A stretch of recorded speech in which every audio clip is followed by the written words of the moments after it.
الحمد لله نحمده ونستعينه ونستغفره ونؤمن به ونتوكل عليه ونعوذ بالله من شرور أنفسنا ومن سيئات أعمالنا من يهده الله فلا مضل له ومن يضلله فلا هادي له وأشهد أن لا إله إلا الله وحده لا شريك له وأشهد أن محمدًا عبده ورسوله أما بعد فإن خير الحديث كتاب الله وخير الهدي هدي محمد صلى الله عليه وسلم وشر الأمور محدثاتها وكل محدثة بدعة وكل بدعة ضلالة وكل ضلالة في النار فأعوذ بالله من الشيطان الرجيم من همزه ونفخه ونفسه بسم الله الرحمن الرحيم قاف والقرآن المجيد بل عجبوا أن جاءهم منذر منهم فقال الكافرون هذا شيء عجيب أئذا متنا وكنا ترابا ذلك رجع بعيد قد علمنا ما تنقص الأرض منهم وعندنا كتاب حفيظ بل كذبوا بالحق لما جاءهم فهم في أمر مريج أفلم ينظروا إلى السماء فوقهم كيف بنيناها وزيناها وما لها من فروج والأرض مددناها وألقينا فيها رواسي وأنبتنا فيها من كل زوج بهيج تبصرة وذكرى لكل عبد منيب وقال الله تعالى يا أيها الناس اتقوا ربكم الذي خلقكم من نفس واحدة وخلق منها زوجها وبث منهما رجالا كثيرا ونساء واتقوا الله الذي تساءلون به والأرحام إن الله كان عليكم رقيبا يا أيها الذين آمنوا اتقوا الله حق تقاته ولا تموتن إلا وأنتم مسلمون وقال الله تعالى في موضع آخر وإذ قال إبراهيم رب اجعل هذا البلد آمنا واجنبني وبني أن نعبد الأصنام رب إنهن أضللن كثيرا من الناس فمن تبعني فإنه مني ومن عصاني فإنك غفور رحيم رب اشرح لي صدري ويسر لي أمري واحلل عقدة من لساني يفقه قولي وعلى الله فليتوكل المؤمنون فتوكلت على الله۔ تمام طرح کی حمد و ثنا، بڑائی، بزرگی، کبریائی اس اللہ رب العالمین کے لیے لائق و زیبا ہے جس نے ہم تمام کو پیدا کیا۔ ہم تمام کو پیدا کرنے کے بعد عرش پر مستوی ہوا۔ لاکھوں درود و سلام نازل ہو تمام انبیاء کرام پر، خصوصاً میرے اور آپ کے آخری نبی احمد مصطفیٰ محمد مصطفیٰ صلی اللہ علیہ وسلم پر۔ محترم حضرات، الحمدللہ ہم نے پچھلے جمعہ میں حج کے تعلق سے قرآنی آیتیں، اللہ کے نبی کریم صلی اللہ علیہ وسلم کی باتیں، اللہ کے نبی کریم صلی اللہ علیہ وسلم کی احادیث کو سنی، اور آج ہم ایک ایسے نبی کے تعلق سے بات کرنے والے ہیں جیسے کہ جس دنوں سے ہم گزر رہے ہیں، جن ایام سے ہم گزر رہے ہیں، یہ ایام بڑی فضیلت والا ایام ہے۔ انشاءاللہ خطبے کے آخری 5 منٹ میں ان ایام کے بارے میں بتاؤں گا۔ اس سے پہلے یہ جو دن ہیں، یہ جو ایام ہیں، یہ حج کا جب نام سنتے ہیں، عید الاضحیٰ جب قریب آتا ہے تو ہمیں ایک نبی کی یاد دلاتی ہے۔ یہ ایام میں، حج کے دنوں میں ایک نبی ایسے ہیں جن کو اللہ رب العالمین نے دوست بنا دی۔ تھوڑا سوچ کر دیکھیے، اگر اللہ کسی نبی کو دوست بنایا ہے، اللہ ایک معبود برحق، ایک انسان، ایک نبی کو دوست بنایا ہے، تو آپ اندازہ لگائیے ان کے اعمال، ان کی زندگی کے امتحانات، ان کی زندگی کی آزمائش کتنی اہم ہوئی ہوگی۔ جب اللہ رب العالمین نے کہا قرآن مجید میں وَاتَّخَذَ اللَّهُ إِبْرَاهِيمَ خَلِيلًا، اور میں نے ابراہیم علیہ السلام کو اپنا خلیل بنا لیا ہے، یعنی اپنا دوست بنا لیا ہے۔ تھوڑا اندازہ لگائیے ان کی زندگی کتنی امپورٹنٹ ہوئی ہوگی، ان کی زندگی میں کیسے آزمائش آئے ہوں گے، جسے کامیاب ہو کر، جس میں اللہ کی ہر آزمائش میں کامیابی لے کر، جیت کر انہوں نے یہ لقب حاصل کیا، جسے ہم ابراہیم علیہ السلام کے بعد خلیل اللہ کا لقب دیتے ہیں۔ خلیل اللہ کا معنی ہوتا ہے اللہ رب العالمین کا دوست۔ اسی طریقے سے حضرات، ہمیں تھوڑا ان کی زندگی میں غور کرنا چاہیے۔ اللہ ایک نبی کو دوست بنایا ہے، اللہ نے ایک نبی کو جو ہے فرینڈ بنایا ہے، تو ان کا زندگی کی ہر چیز کتنی امپورٹنٹ ہوئی ہوگی۔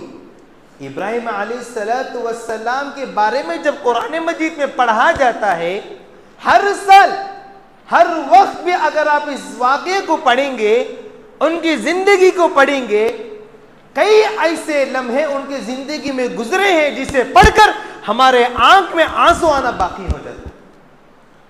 ایسی آزمائش، ہم اس کا مقابلہ ہرگز نہیں کر سکتے۔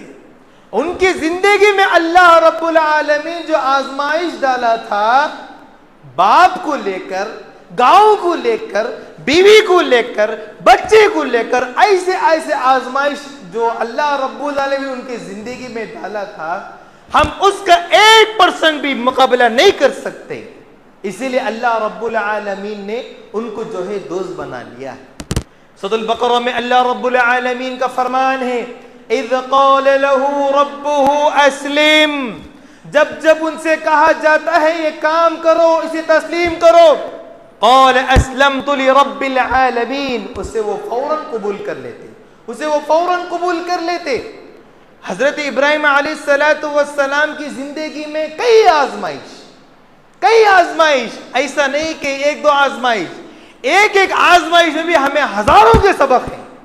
اگر مسجد کے ذمہ دار، ہمارے مسجد کے ذمہ دار، اگر 4 جمعہ بھی اگر مجھے ان کے بارے میں بیان کرنے کا موقع دے، وہ 4 جمعہ بھی بات کر میں ان کی زندگی کو پورا بتا نہیں سکوں گا۔ اتنی بڑی سیرت، اتنا ماڈل، اتنا جو ہے ہمیں فائدہ مند سیرت ابراہیم علیہ السلام کی۔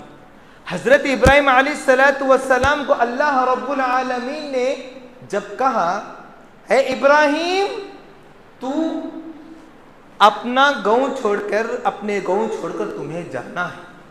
کوئی بھی انسان اپنے گاؤں چھوڑ کر نہیں جاتا، کوئی بھی انسان اپنے گاؤں کو نہیں چھوڑ جاتا، لیکن جب اللہ نے کہہ دیا، ان کی زندگی سے یہ بات ہمیں معلوم ہوتی ہے، جب اللہ کسی کام کا حکم دے دیا، چاہے میری زندگی میں جو بھی ہو میں اسے ضرور کروں گا۔ جب اللہ کی بات آ جائے تو میرے لیے کوئی دنیا میں معنی نہیں رکھتی۔ جب اللہ کی بات آ جائے تو مجھے کسی کی بات پسند نہیں، اللہ کی بات کو ہمیشہ سب سے آگے رکھتے ہیں۔ حضرت ابراہیم علیہ السلام ایک مشرک گھر میں پیدا ہوئے، ایک مشرک گھرانے میں پیدا ہوئے ابراہیم علیہ السلام۔ ان کے باپ کا نام آزر تھا۔ ابراہیم علیہ السلام کو جب اللہ نے کہا تمہیں دعوتی سلسلے میں اپنا گاؤں چھوڑ کر جانا ہے، تو ابراہیم علیہ السلام فوراً اس بات کو قبول کر لیے۔ ابراہیم علیہ السلام کی ہر ایک چیز میں اگر آپ دیکھیں گے، کسی چیز میں وہ سستی نہیں کی، میں بعد میں کریں گے، نہیں یہ چیز یا اللہ میرے ہاتھ سے یہ نہیں ہونے والا، یا اللہ میں یہ نہیں کر سکوں گا، ایسی بات کسی بات میں آپ نہیں دیکھیں گے۔ آپ دیکھیں گے ان کے قرآن مجید میں ایسے دعائیں ہیں، ہمیں ابراہیم علیہ السلام کہ 2.5 سال کے بعد آنے والے ہمارے عربی محمد صلی اللہ علیہ وسلم اور ہمارے لیے بھی وہ ابراہیم علیہ السلام دعا کیے ہیں، خود کے لیے نہیں، اپنے اولاد کے لیے نہیں، صرف اپنے بیوی بچوں کے لیے نہیں، بلکہ 2.5 سال قیامت کے آنے والے لوگوں تک بھی ابراہیم علیہ السلام ایک فکر کو لے کر دعا کر رہے تھے۔ آج جو بھی کعبۃ اللہ کو جاتے ہیں، مکے کو جاتے ہیں، وہاں جا کر ہر ایک آدمی کے منہ سے آپ سنے ہوں گے کہ یہاں شہر میں، مکہ شہر میں ہمیں بہت سکون ملتا ہے، بہت امن ملتا ہے۔ یہ دعا کس کی تھی؟ یہ دعا کس کی تھی؟ ابراہیم علیہ السلام کی دعا تھی، جیسے کہ اللہ رب العالمین نے سورہ ابراہیم میں کہا وَإِذْ قَالَ إِبْرَاهِيمُ رَبِّ اجْعَلْ هَذَا الْبَلَدَ آمِنًا، ابراہیم علیہ السلام نے کہا اے میرے پروردگار، اے میرے رب، تو اس شہر کو امن والا بنا۔ میرے بھائیوں، زندگی میں سب سے زیادہ امپورٹنٹ ہمارے لیے کھانا پینا نہیں ہوتا، ہمارے لیے مال کمانا نہیں ہوتا، پراپرٹی بھر بھر کے رکھنا وہ زیادہ سکون کے معنی نہیں رکھتے۔ ایک انسان کو سب سے زیادہ امپورٹنٹ چیز سکون، امن، اطمینان والی زندگی انسان چاہتا ہے۔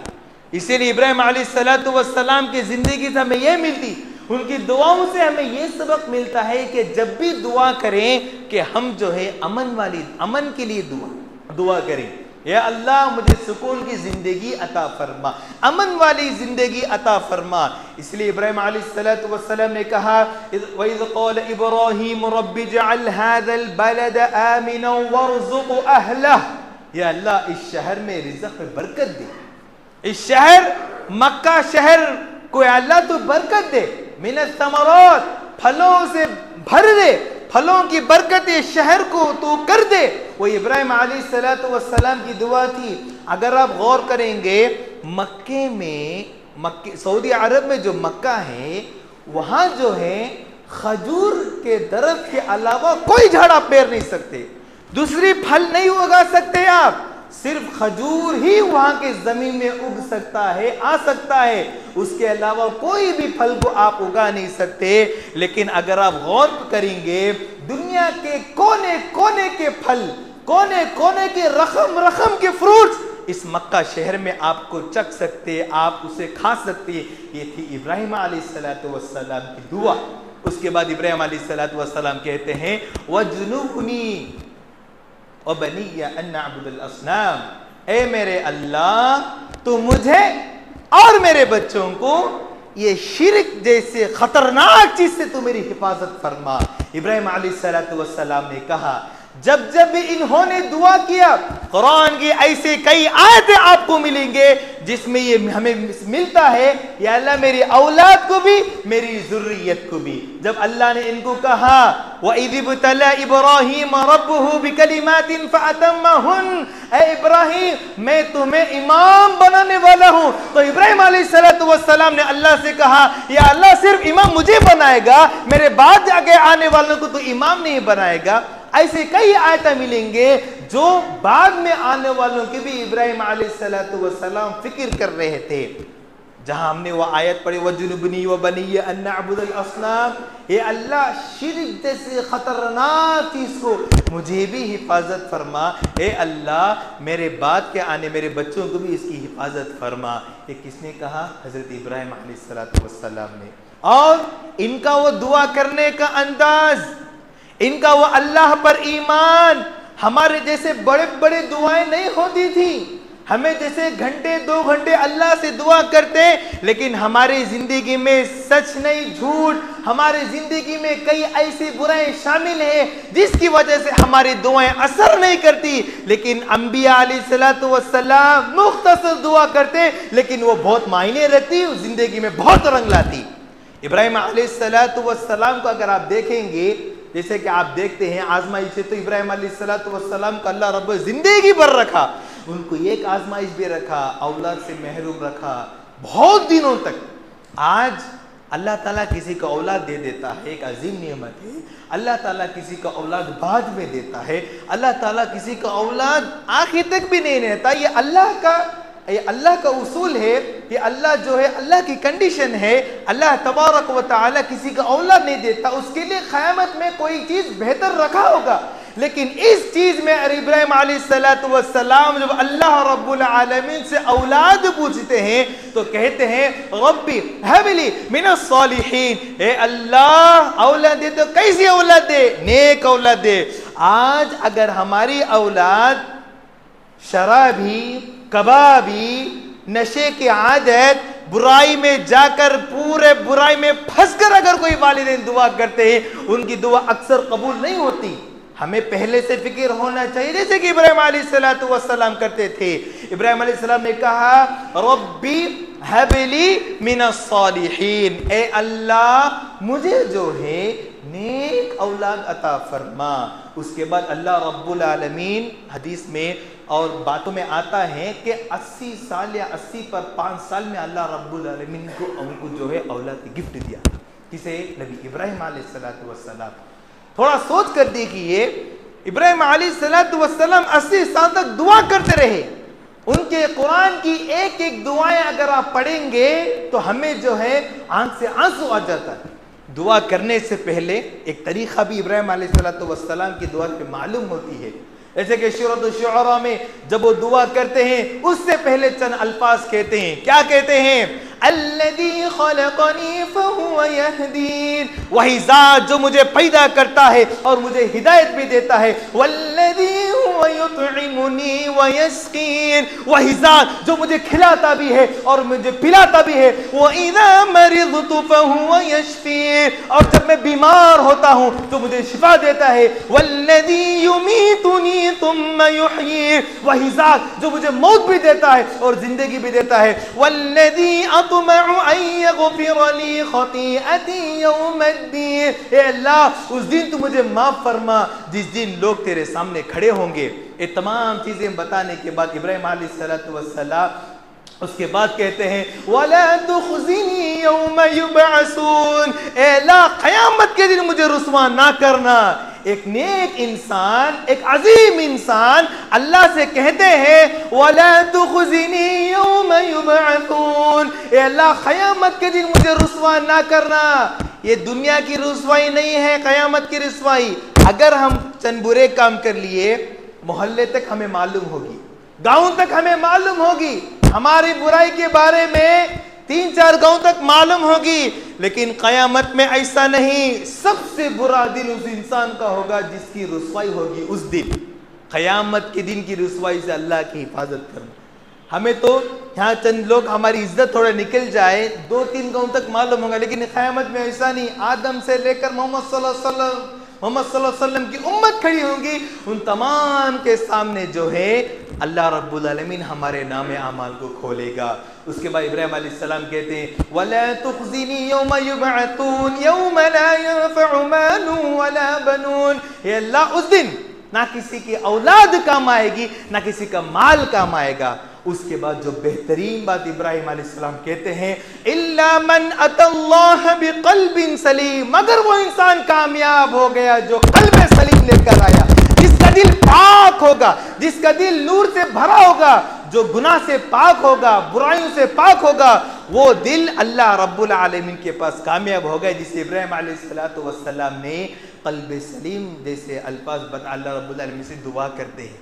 تو میرے دوستوں, ابراہیم علیہ السلام کی زندگی سے ہمیں سیکھنا چاہیے دعا کیسا کرنا, دعا کرنے کا انداز کیا. دعا ہمیں کر دی لیکن امید نہیں ہوتی ہمارے سے. اللہ سے ہم دعا کرتے ہیں لیکن ہمارے سے امید نہیں رہتی. تھوڑا اندازہ لگائیے, عقلی دماغ سے تھوڑا سوچئے, 80 سال میں کسی کو بچہ پیدا ہوتا ہے کیا؟ تھوڑا عقلی دماغ سے سوچے نہیں ہوتا ہے. لیکن اللہ رب العالمین نے, اللہ رب العالمین کی مرضی سے اللہ نے ابراہیم علیہ السلام کو 80 سال میں اسماعیل علیہ السلام کو عطا کیا. اور میرے بھائیوں, اور تھوڑا آگے جا کے اور تھوڑا بات کو آگے بڑھائیے. ابراہیم علیہ السلام ایک ریگستان کی جگہ پر ہیں, ساتھ میں ان کی بیوی ہے, ساتھ میں ایک معصوم سا بچہ حضرت اسماعیل علیہ السلام ان کے ساتھ ہیں. اور وہاں حکم ہوتا ہے اللہ رب العالمین کا ابراہیم علیہ السلام پر, تم کو ابھی اسی گاؤں چھوڑ کو, اسی اسی جگہ کو چھوڑ کر تمہیں دوسری جگہ کو جانا ہے تو فوراً اللہ کے بات کو مان کر اللہ کی بات جب آتی تو کسی کا نہیں سنتے. یہاں پر تھوڑا اندازہ لگائیے, اپنی بیوی کو, اپنی بچی کو, اپنے بچے کو کہاں چھوڑ کر جائے معلوم؟ تو آتا ہے قرآن مجید میں کہ ایسی جگہ صرف ریگستان, جہاں کہیں بھی ہم دیکھیں گے تمام چیز صرف مٹی سے بھری ہوئی, نہ وہاں کوئی درخت, نہ وہاں کوئی پانی, نہ وہاں کوئی کھانا, کچھ بھی نہیں, چاروں طرف ریت. اس جگہ پر اللہ رب العالمین کا حکم ہوتا ہے کہ تم اپنی بیوی کو, اپنے بچے کو چھوڑ کر جاؤ, تو فوراً اطاعت کر لیتے ہیں, اللہ کی بات کو فوراً مان لیتے ہیں. اس کے بعد جب چھوڑ کر جاتے ہیں تو ان کی بیوی کہتی ہے اے ابراہیم, اے ابراہیم, کہاں چھوڑ کر جا رہے ہو ہمیں, کہاں چھوڑ کر جا رہے ہو؟ تو ابراہیم علیہ السلام جواب نہیں دیتے, پھر بھی کہتے ہیں حضرت ہاجرہ, ابراہیم کہاں چھوڑ کر جا رہے ہو اس ریگستان میں؟ تو ابراہیم علیہ السلام پھر بھی جواب نہیں دیتے. جب تیسری مرتبہ ان کے شوہر کو بلا کر کہتے ابراہیم کہو کہاں جا رہے ہو, تو تیسری بار صرف انہوں نے نہیں کہا کیا یہ اللہ کا حکم ہے, کیا یہ اللہ کا حکم ہے کہ تم مجھے چھوڑ کر جا رہے ہو؟ تو ابراہیم علیہ السلام نے کہا نعم, ہاں یہ اللہ کا ہی حکم ہے کہ میں تمہیں چھوڑ کر جا رہا ہوں. تو اس کے بعد ایک بیوی اپنے شوہر کو کس طریقے سے ہمت دینا ان کے زبر, تو اس کے بعد حاجرہ علیہ السلام کہتے ہیں تو جاؤ, ہمت سے جاؤ, اللہ ہمیں ضائع نہیں کرے گا. ایک معصوم سا بچہ ریگستان میں ہے, نہ کھانے کی چیز ہے, پینے کی چیز ہے, نہ درخت ہے, کچھ بھی, وہاں چھوڑ کر بھی اللہ پر توکل رکھ کر ابراہیم علیہ السلام اپنی بیوی کو, اپنے لخت جگر معصوم کو چھوڑ کر چلے جاتے. بعد میں اللہ رب العالمین نے وہاں سے ہی زمزم کا پانی کا آغاز ہوا تھا. زمزم کا معنی ہے رکنا, رک, اس کا معنی کیا ہے؟ رکنا. اسی مناسبت سے آج بھی ہم زمزم کا پانی پیتے ہیں, اور وہاں ہی اللہ رب العالمین اسماعیل علیہ السلام کو زمزم کا پانی سے عطا کیا, زمزم کا پانی عطا, اور وہاں سے لے کر آج تک بھی الحمدللہ ہم زمزم کا پانی پیتے ہیں. محترم حضرات, ابھی تو ان کا واقعہ بہت لمبا ہے, بہت لمبا ہے, ابھی اصل باتیں ہیں, لیکن میرے پاس اتنا وقت نہیں ہے. لیکن میں آپ سے گزارش کرتا ہوں, ان کا اور ان کے بیٹے کی جو رشتہ ہے, ان کا اور ان کا بیٹا اسماعیل کا جو رشتہ ہے, ان تمام چیزوں میں تمہیں غور کرنا. انشاءاللہ پھر مجھے ابھی چند چیزیں باقی ہیں, وقت بہت زیادہ ہو گیا ہے, پھر انشاءاللہ نیکسٹ وار اگر موقع ملے تو اس کے بارے میں ہم بات کریں گے. اور ابھی 5 منٹ کے موقع پر انشاءاللہ میں آپ کو ذی الحجہ کے بارے میں بتانا مناسب سمجھتا ہوں. دیکھیں میرے بھائیوں, یہ جو 10 دن ہیں اللہ رب العالمین کی نظر میں بہت فضیلت والے دن ہیں, بہت فضیلت والے دن ہیں. اللہ رب العالمین قرآن مجید میں کسی چیز کا قسم کھاتا ہے تو سمجھ لیجئے کہ وہ چیز کتنی امپورٹنٹ ہوگی. اللہ رب العالمین نے کہا والفجر ولیال عشر, والفجر ولیال عشر, قسم ہے 10 راتوں کی, قسم ہے 10 راتوں کی. وہ 10 رات کون سے ہیں؟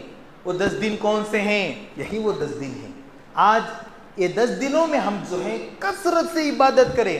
جس طریقے سے رمضان آنے سے پہلے ہمارے دل میں کیسا خوشی ہوتی, رمضان میں کس طریقے سے ہمیں نماز کی پابندی کر لیتے, رمضان میں کس طریقے سے ہم قرآن کی تلاوت کر لیتے, رمضان میں کس طریقے سے ہم اللہ رب العالمین سے قریب ہونے کی کوشش کرتے, اسی طریقے سے 10 دن میں بھی ہمیں کرتے رہنا چاہیے. یہ 10 دن میں کثرت سے ذکر بھی کرنا, اللہ اکبر, اللہ اکبر, لا الہ الا اللہ, واللہ اکبر, اللہ اکبر وللہ الحمد. یہ ذکر آپ عید کے دن تک آپ کثرت سے کرتے رہنا. اگر کوئی روزہ بھی رکھنا چاہتا ہے ان 10 دنوں میں تو وہ الحمدللہ روزہ بھی رکھ سکتا ہے. یہ اس میں جو ہے ایک بہترین ذریعہ ہے ہم تمام کو کہ اللہ رب العالمین سے قریب ہونے کا. تو آپ کوشش کیجیے. یہاں تک کہ بتایا گیا عرفہ کا دن, عرفہ کا دن بھی قریب آ رہا ہے, عرفہ کا دن بھی قریب آ رہا ہے. اس دن جو ہے اللہ تبارک و تعالی بہت سارے جہنم میں رہنے والوں کو اٹھا کر جنت میں ڈالتا ہے. اس دن بھی ہمیں چاہیے کہ ہم کثرت سے زیادہ عبادت کرتے رہے. ابھی سے جو ہے آپ اکثر ہمارے مسلمان بھائی ہیں جن کو 10 دن کے بارے میں معلوم نہیں ہوتا, وہ لوگ کیا سمجھتے ہیں صرف رمضان کے دن ہی بہت قیمتی دن ہے, رمضان کا دن ہی بہت دن. ایسا نہیں ہے. اللہ کے پاس کئی ایسے دن ہیں جو بہت معنی رکھتے ہیں. ان تمام دنوں میں جو ہے یہ جو دن ہے اس میں جو بندہ نیک عمل کرے گا، اس میں جو اللہ کو جس طریقے سے پسند آگا آپ کی نیکی، اس کے علاوہ کوئی دن میں اللہ رب العالمین پسند نہیں کرے گا۔ تو لہٰذا ابھی سے جو ہے زیادہ سے زیادہ نماز کی پابندی کرنا، اس دنوں میں زیادہ سے زیادہ نماز کی پابندی کرنا، زیادہ سے زیادہ قرآن کی تلاوت کرنا ایک زبردست موقع ہے ہمیں کہ ہم اس دنوں کا صحیح طریقے سے استعمال کریں۔ ابھی بھی باقی دنوں میں جیسا نماز کو چھوڑ کر قرآن مجید سے دور ہو کر ایسا نہیں ہونا چاہیے۔ باقی دنوں میں بھی یہ دنوں میں ہمارے زندگی فرق ہونا چاہیے۔ اب جو ہے ہمیں جو ہے کمر کس لینا، پورا کا پورا توجہ جو ہے عبادت میں لگانے کی کوشش کرنا، پوری کی پوری توجہ جو ہے عبادت میں لگانے کی کوشش کرنا، زیادہ سے زیادہ ذکر کرتے رہنا، جس میں کیا ہوتا ہے اللہ رب العالمین ہمیں خوش ہوتا ہے اور ہمارے اعمال سے اللہ رب العالمین خوش ہوگا اور اللہ رب العالمین ہمیں معاف بھی کرے گا۔ تو لہٰذا آپ سے گزارش کی جاتی ہے کہ آپ ان دنوں میں عرفہ کا روزہ بھی رکھنا، عرفہ کا روزہ بھی رکھنا، کسی نہ کسی دن میں مجھے طبیعت خراب ہے میں نہیں کر سکتا، ایسے باتیں نہیں کرنا۔ یہ عرفہ کا دن کا روزہ بہت معنی رکھتا ہے۔ اس میں ہمارے یہاں تک کہ حدیث میں بتایا گیا جو شخص عرفہ کا روزہ رکھے گا اس کے پچھلے 1 سال کے گناہ اور آگے کا 1 سال کا گناہ اللہ رب العالمین معاف کرتا ہے۔ تو اس سے 2 سال کے گناہ معاف ہو رہی ایک روزہ رکھنے سے، تو ہم کیوں نہیں رہ سکتے؟ تو لہٰذا اس پر غور و فکر کرنا۔ اور آخری بات ہے قربانی کے جانور کے مسئلے۔ قربان کے جانور، آج ہمارے کئی مسلمان ایسے ہیں کسی کو تکلیف دے سکا ہمیں یہ نہیں کر لینا، کسی کو تکلیف دے نہیں سکا یا کوئی غیر مسلم جا رہے ہیں ان کے سامنے ہمیں جو ہے قربانی کرنا، ان کے سامنے گوشت کاٹنا، یہ چیزوں سے بہت گریز کرنا ہے۔ مسلمان کو بھی تکلیف نہیں ہونا ہے، غیر مسلم کو تکلیف نہیں ہونا ہے۔ آپ اگر قربانی دے رہے ہیں، آپ جانور کو کاٹ رہے ہیں گھر میں، گھر کے سامنے سب خون، گھر کے سامنے سب غلاظت، یہ چیز کرنے سے جو یہ مسلمان کا کام نہیں، یہ مسلمان کا کام نہیں ہے۔ دوسروں کو تکلیف دے جیسا کاٹنا اور عید کے دن سے پہلے اپنے جانوروں کو دوسروں کو دکھاتے پھرنا اور اپنے اسٹیٹس میں لگانا، یہ چیز سے جو ہے اللہ رب العالمین ضرور ناراض ہو جائے گا میرے بھائیوں۔ اس میں ہمیں قربانی کے اس میں سے جو ہے ہمیں کیا معلوم ہوتا ہے، آپ چاہے 10 بکرے بھی کاٹے، 2 بکرے بھی کاٹے، جتنا بھی قربانی کرے، اللہ کو بکرے کا گوشت نہیں جاتا۔ آپ کتنا خون بہائے کہ اللہ کے پاس وہ خون نہیں جاتا، اللہ کے پاس جاتا ہے آپ کی نیت۔ جیسے کہ اللہ رب نے کہا لَن يَنَالَ اللَّهَ لُحُومُهَا وَلَا دِمَاؤُهَا وَلَكِنْ يَنَالُهُ التَّقْوَى مِنْكُمْ۔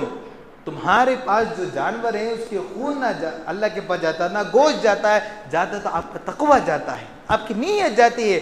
ان تمام چیزوں میں جو ہے آپ غور و فکر کرتے رہیں انشاءاللہ۔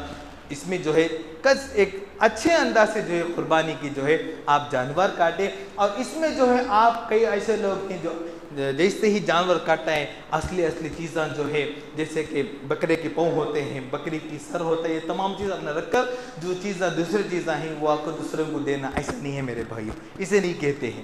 اسے نہیں، اچھی چیزیں اگر آپ رکھ لیں ہیں تو آپ کو ثواب کیسا ملے گا؟ پورے طریقے سے آپ جب تقسیم کرتے ہیں تو اچھی طریقے سے تقسیم کیجئے۔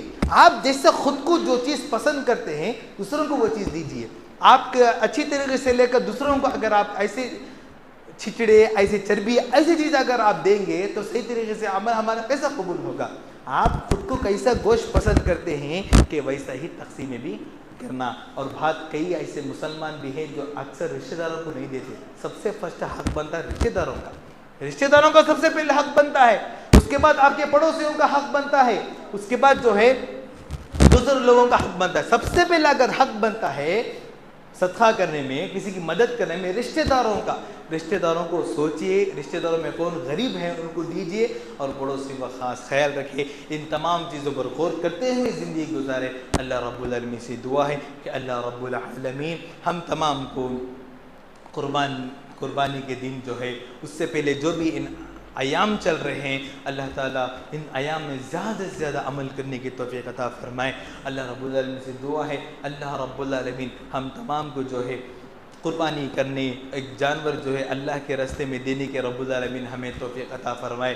اللہ رب العالمین ان ایام میں جو بھی ہم نیک عمل کرتے ہیں، چھوٹی پھوٹی جو بھی ہم نیک عمل، ٹوٹی پھوٹی نیکیاں ہیں، اللہ رب العالمین اسے قبول فرمائے۔ اسی وقت میں اپنی بات کو ختم کرتا ہوں۔ وآخر دعوانا الحمد للہ رب العالمین۔